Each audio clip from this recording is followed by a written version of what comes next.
Welcome, in front of me is a LG K61 and today I'll show you how to put the device into safe mode. So to get started, you want to hold the power key, and when you see the boot options, as they are visible right now, you want to hold the power off option. This will change it into safe mode, and from here you want to tap on turn on, and this will reboot the device, and once it's back on, the device will be then in the safe mode.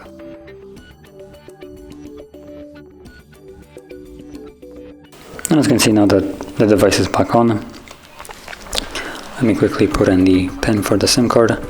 So now that you can see, there is a safe mode message on the bottom, so it's stating that the device is now in the safe mode. And in this mode only the essential apps are working. As you can see, things like weather or Google Feed is now disabled.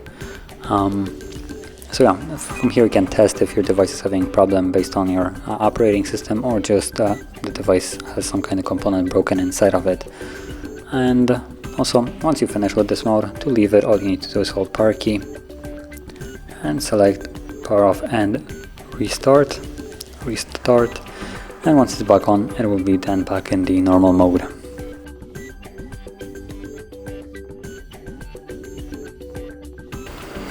And now that we're back in Android, you can see that the safe mode message is now gone and the device is back in the normal mode. So if you found this very helpful, don't forget to hit like, subscribe, and thanks for watching.